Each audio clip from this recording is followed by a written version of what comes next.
Bon goût d'ailleurs, hein, mais toujours à la lèvre. Hein. Un peu caustique. Oui, bien sûr. Rire, hein. Un pain sans rire, oui. C'est le moment de rappeler que l'épouse d'Albert, Hubert, était de Binche. Hein. Peut-être que le goût du carnaval vient un peu de là aussi. Hein, oui. On se masquait entre nous. On parlait d'ailleurs à ce moment-là patois. Dès qu'on avait un masque, on parlait patois et on sortait dans les bistrots de la place et ailleurs, ou même chez les particuliers. Et Albert aimait ça beaucoup aussi. Hein. On s'introduisait dans les maisons qui étaient... Il était mal vu de fermer sa porte au beau masque. Et puis alors jouer le jeu de l'intrigue. Ça durait des mois pour se préparer, pour avoir vraiment le costume adéquat, et souvent en groupe. Hein. Je me souviens de la famille Don qui s'était déguisée en bouteille de trappiste, hein, formant un casier de bouteilles de trappiste. Et ils avaient eu un prix d'ailleurs, le prix de groupe, hein, mais ça c'était un grand souvenir. C'était un homme asine, hein, Albert. Hein. Asine, ça veut dire, c'est une expression qui veut dire qu'il avait il s'emballait comme ça pour un sujet. Hein. Par exemple, le cinéma, il l'a fait pendant les années 50. Il promenait son appareil, il allait dans un village, je me souviens de Forche-Philippe, Bélièvre, et les gens amenaient leurs chaises, ça se passait à la maison communale ou à l'école. C'était très bon enfant et Albert adorait amuser les gens. Et c'est ce qui vous explique qu'il y a des petites séquences comme ça de patelin, parce qu'il se faisait une fleur, et il aimait leur faire une fleur en leur apportant une scène de leur village.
De Chimay, Hirson.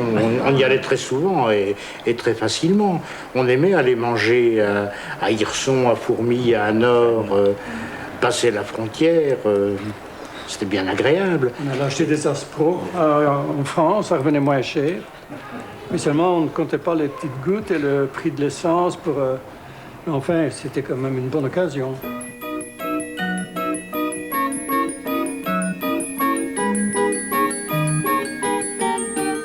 C'était votre papa? C'était mon papa, oui. Ah, oui. Il était artiste peintre. Il doit avoir fait les Beaux-Arts, je pense que c'est à Mons. Mais j'ai retrouvé certaines peintures, certains pastels. Il était aussi musicien. Ça, je sais qu'il était premier violon à l'orchestre du château de Chimay. Mais en quelle année, ça, je ne peux pas vous préciser. Il était pilote. Pilote d'avion? Pilote d'avion. Il a fait de l'aéromodélisme. Enfin, je n'ai pas d'autres... Mais son métier, c'était quand même photographe. Son métier, c'est photographe, oui.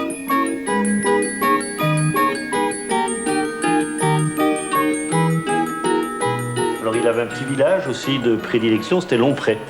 Vous connaissez sans doute, hein, tous ici, le village de Lompré, où il a eu, à un moment donné... Les filles sont plus belles de Lonquette-Pré. Oui. Ah, peut-être bien, oui. Mais il avait une caravane là, à Lompré. Et il était d'ailleurs, par sa mère, originaire de Lompré. Hein, et il avait installé sa caravane là, en face du pont, dans une petite prairie.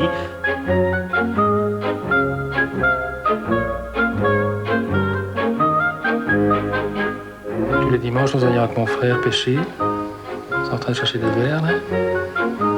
Ils allons pêcher dans la rivière qui traversait les prairies. Et ça sert à de voir mon frère qui m'accompagnait, parce que c'est pas du tout son style de sport. Ça mordait? Je devais avoir... Oui, c'est très petit, mais c'est ce qui fait que j'ai toujours le goût de la pêche maintenant.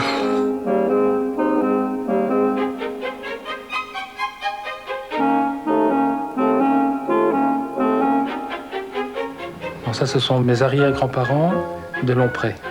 Sinon, votre père vous filmait comme ça dans vos activités d'enfant aussi. Oui. Apparemment, vous n'aviez aucun complexe devant la caméra, vous aviez l'habitude. À l'époque, j'en avais moins que maintenant. C'est dans le salon à la maison sur la Grande Place. Quelle occasion, ça je ne sais pas du tout. Je crois que c'était le dimanche, avant d'aller en promenade peut-être.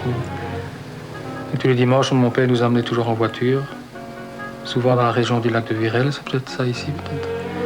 Dans la région de Fort-Gentil, on allait beaucoup avec ma mère.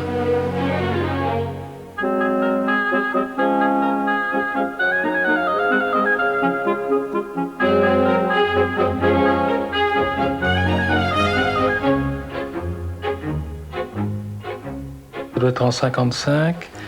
Ce sont des images de la Meuse gelée. Voilà. Mon père nous avait emmenés. Mon père était toujours friand de ce genre de sujet pour la photo.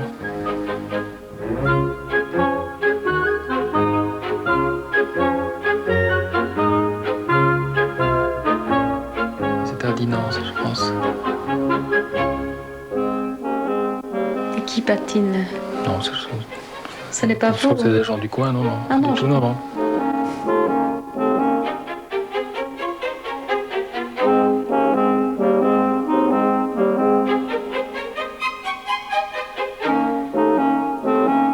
Vous n'aviez pas patiné à cette époque-là? Non, pas du tout. C'était simplement en tant que spectateur. Je dis que j'ai plus de souvenirs de la voiture que de la Meuse gelée. Après, c'était une parade décapotable. C'était rare à l'époque? À l'époque, c'était assez rare. On était toujours très fiers d'aller se promener le dimanche.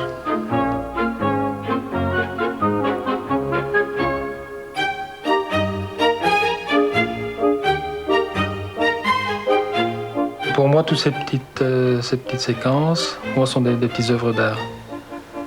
Pas parce que mon père les a faites, mais ce sont des œuvres d'art en ce sens que ce sont des moments de vie d'une époque très joyeuse. Et que mon père était attiré par ce genre d'événements et que mon père aimait les gens qui aimaient vivre. Et mon père aimait la vie. Et je crois que c'est ça qui l'intéressait dans tous ces films, c'est justement de fixer sur la pellicule des moments de joie de vivre.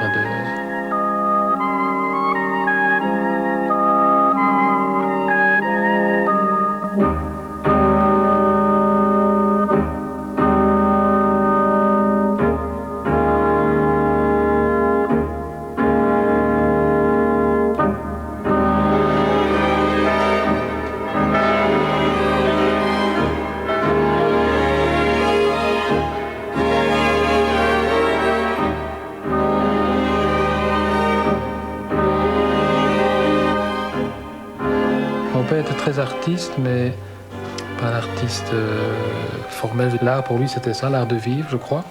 Maintenant qu'il est disparu et que je me rends compte que finalement, c'était ça qui l'intéressait, l'art de vivre, la joie de vivre, et que ne l'intéressait que des documents comme ça, des choses simples, sans nécessairement disséquer chaque fois les sujets. Il se contentait Il était attiré par les choses simples, les choses de la vie.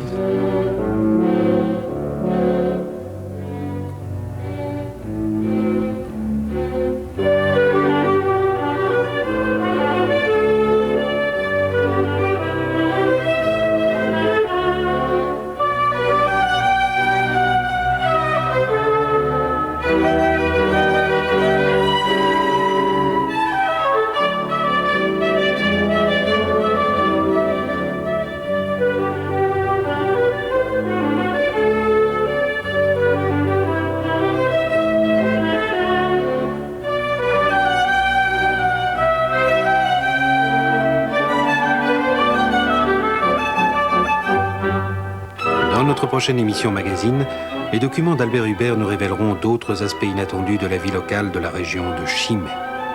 Rendez-vous dans 15 jours, le mardi, vers 21h15, sur RTBF1. À très bientôt.